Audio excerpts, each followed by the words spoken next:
No vídeo de hoje do canal do Nicola, quero te explicar como é que anda o pagamento do prêmio pelo título do Campeonato Paulista no São Paulo. Circularam alguns boatos de que os jogadores do São Paulo não estariam correndo por causa dessa premiação. O que tem de verdade e de mentira nessa história? Você vai saber daqui a pouquinho. Quero falar ainda sobre uma economia que o Corinthians vem fazendo. Saída de vários atletas, mas a comissão técnica continua bastante inchada. Por quê? Vou falar ainda sobre a venda de Borja para o Júnior Barranquilla, parece que ela subiu no telhado. Para completar, falo sobre Pedro, que pediu mais uma vez para a diretoria do Flamengo liberá-lo para a disputa da Olimpíada, mas a resposta... Vou falar para completar sobre a venda mais cara da história do Red Bull. Será que foi o Praxedes? E por último, mas não menos importante, vou te explicar o que aconteceu que o Robinho esteve ontem e hoje lá no CT do Santos, ao lado dos profissionais. Bom, bora começar esse vídeo, não sem antes me apresentar. Sou Jorge Nicola e tenho uma missão aqui no YouTube de deixar você bem informado sobre as coisas do futebol. Também queria pedir para deixarem like no vídeo, é super importante para que o vídeo seja reconhecido e chegue para mais gente. Se curtiu, não esqueça de compartilhar também o vídeo, beleza? Aproveita também, se inscreve no canal, é só apertar esse botãozinho vermelho de inscreva-se. Só queria lembrar antes de começar o vídeo que a partir das 7 da noite dessa sexta-feira tem o programa do Nicola. A gente vai ter um bom espaço para vocês mandarem perguntas e para eu responder. E também por meia hora, 40 minutos, vamos receber o Andrés Rueda, presidente do Santos, que vai estar ao vivo para esclarecer todas as dúvidas que vocês tiverem. Combinado? Bom, bora começar o vídeo falando justamente sobre o Santos e explicando algo que se tornou uma enorme polêmica nas redes sociais nas últimas horas. É que o Robinho postou fotos e alguns amigos, jogadores do Santos, também postaram foto com o Robinho dentro do CT do Peixe, o CT onde treinam os profissionais. E a dúvida é, será que o Robinho pode voltar ao Santos? Calma, torcedor santista, não é nada disso. Robinho esteve nessa quinta e sexta-feira no CT por causa de uma lesão. Um dos médicos do Santos trata de forma particular o Robinho. E ele foi passar por exames, os exames saíram hoje, e a expectativa é de que ele nem apareça mais no CT. Já teve torcedor do Santos se iludindo com a possibilidade da volta dele, e já teve torcedores de outros clubes cobrando, criticando o Santos pela possibilidade da volta do Robinho. Vale lembrar da polêmica do ano passado, quando o Robinho foi contratado pelo Santos, mas por causa de uma sentença na Itália, o Santos foi obrigado a voltar atrás diante da enorme repercussão negativa. O Robinho havia sido condenado na Itália, em segunda instância, em relação a uma acusação bastante grave.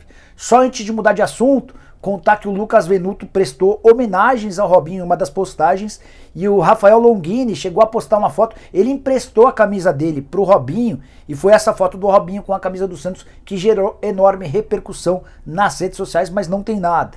A alegação do Santos é de que ele foi apenas cuidar, terminar um tratamento que ele conta com a ajuda de um dos profissionais do Peixe, beleza? Bora falar agora a respeito de Praxedes, mais novo reforço do Red Bull Bragantino. E no Rio Grande do Sul surgiu a informação de que a negociação foi fechada em 6 milhões de euros ou algo na casa dos 37 milhões de reais. Isso faria com que o Praxedes se tornasse a venda mais cara ou a compra mais cara da história do Red Bull Bragantino. Fui checar essa informação com o outro lado, com o pessoal do Red Bull Bragantino, e a informação é um pouco diferente. A alegação do clube de Bragança Paulista é de que o negócio foi fechado com o Inter e com o Fluminense por 4 milhões e 200 mil euros, ou mais ou menos 24 milhões e 800 mil reais.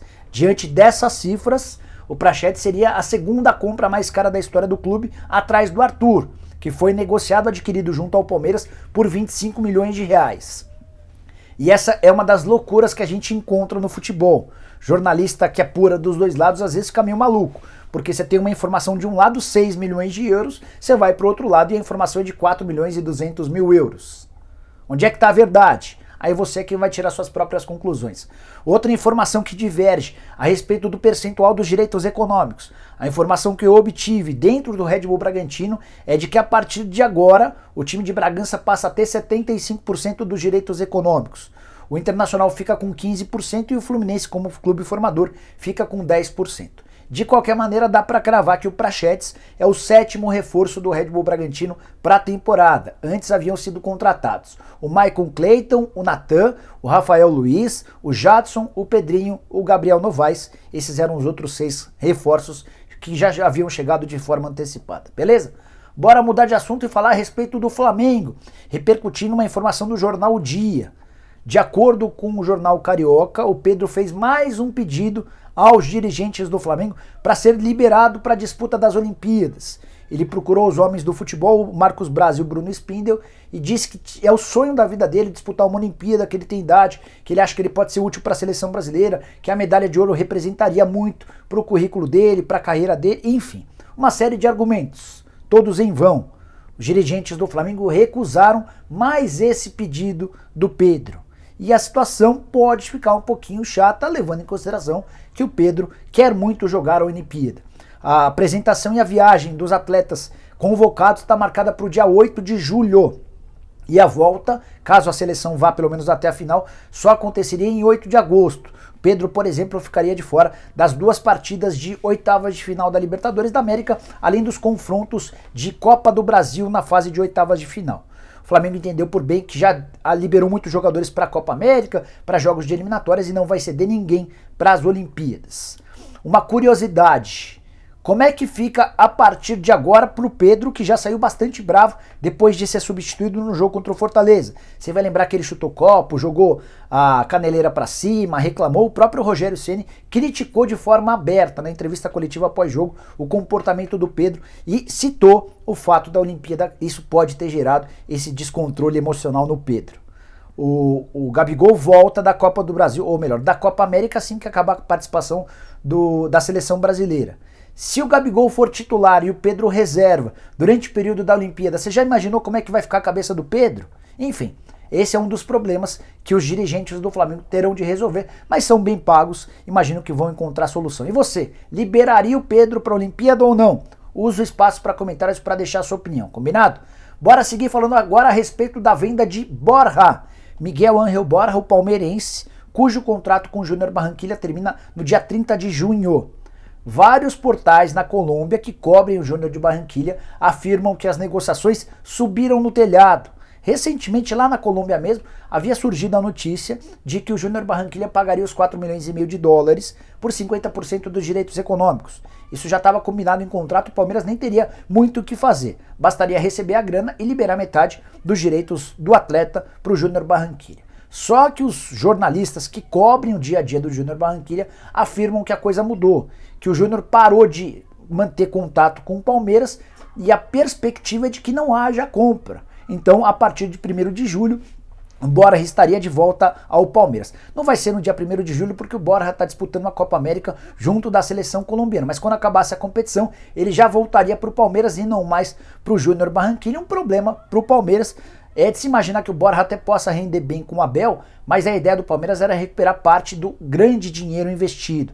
Foram 11 milhões de dólares por 70% dos direitos econômicos e mais 3 milhões de dólares pelos outros 30. A boa notícia para o Palmeiras é que aqueles 14 milhões de dólares equivaliam na época a mais ou menos 44 milhões de reais. Então não é uma grana tão difícil de recuperar. Entre os pretendentes aparece o Boca Juniors, que já sondou, mas não fez proposta oficial. Você palmeirense, fica contente ou fica triste com a possibilidade de o Borja voltar? Também estou curioso para saber a sua opinião. Bora falar agora sobre o Corinthians, que venceu o Sport, ganhou alguns dias de paz, pelo menos até o confronto contra o Fluminense. E o que eu queria destacar é uma incoerência dos dirigentes do Corinthians na atual temporada. O Corinthians tem promovido uma verdadeira redução do elenco, necessária.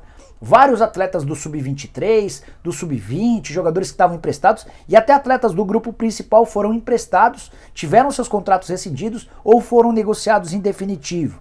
A redução ultrapassa mais de 40 jogadores na comparação com o elenco do ano passado, até por isso a folha baixou consideravelmente. Recentemente, por exemplo, saíram o Bruno Mendes para o Internacional, o Otero, cujo contrato acaba agora no fim do mês, o Casares negociado com o Fluminense, o Ramiro, que vai no fim também desse mês jogar na Arábia Saudita, o Camacho já se mudou para o Santos, o Gemerson dificilmente continuará no clube, e ainda tem o Danilo Avelar, que teve seu contrato rescindido por conta de todo o episódio da última terça-feira, que você já está careca de saber.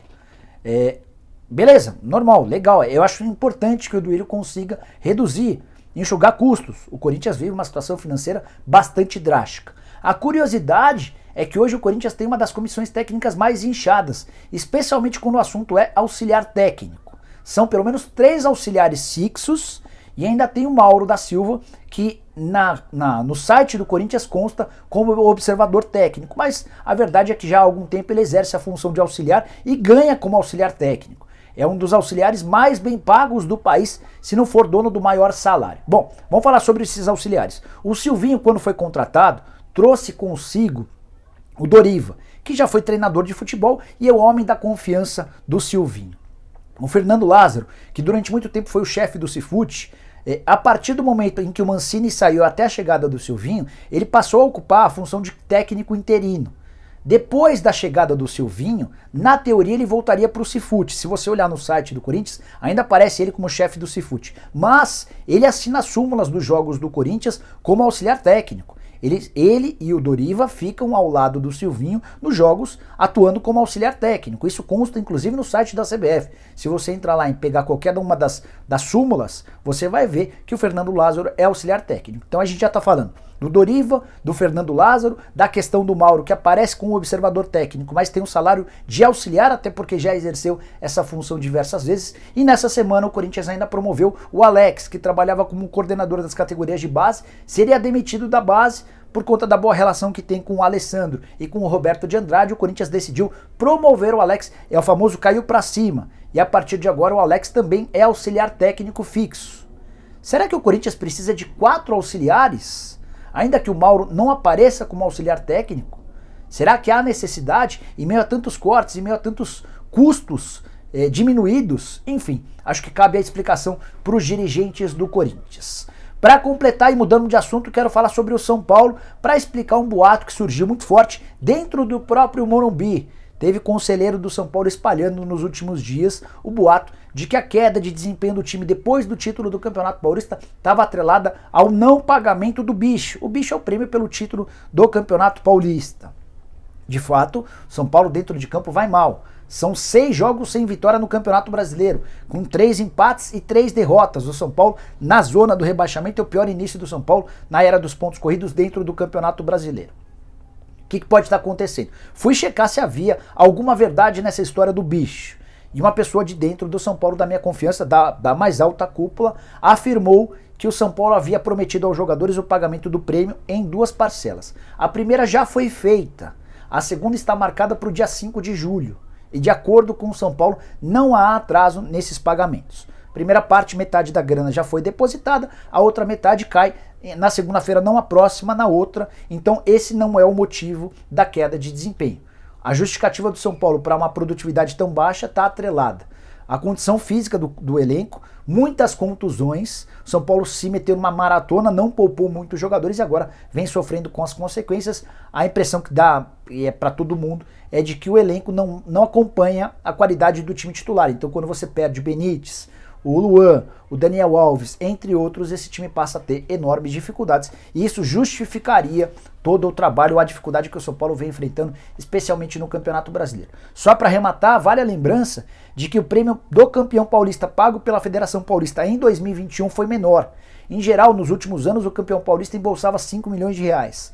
Nesse ano o prêmio foi de 3 milhões e meio de reais, foi isso que o São Paulo embolsou da Federação Paulista, a grana já caiu e essa redução de 1 milhão e meio de reais já estava combinada com todos os clubes mesmo antes do fim do campeonato e se deve porque esse 1 milhão e meio de reais ajudou no custeio do pagamento dos exames. Os atletas, as delegações de todos os times que participaram da primeira divisão foram submetidos a vários exames para saber se haviam casos positivos ou negativos em meio a essa pandemia e o São Paulo teve 1 milhão e meio de reais desse prêmio abocanhado. Isso já havia sido combinado de forma anterior. Tá bom? Bom, eram essas todas as informações que eu queria dividir com vocês na tarde dessa sexta-feira. Lembrando que às 7 horas da noite começa o programa do Nicola. Vamos responder as perguntas de vocês, o que eu não souber repasso para as minhas fontes. E por volta de 7h30 a gente recebe o Andrés Rueda, que é o presidente do Santos, para bater um papo e responder a muitas coisas, muitas dúvidas interessantes. O Marinho tem proposta, o Jean Mota fica, o Luan Pérez pode ir para o Olympique de Marselha, enfim, Caio Jorge. Vocês vão ajudando a gente a fazer essa entrevista, combinado? Espero por todo mundo, abraço, tchau, tchau!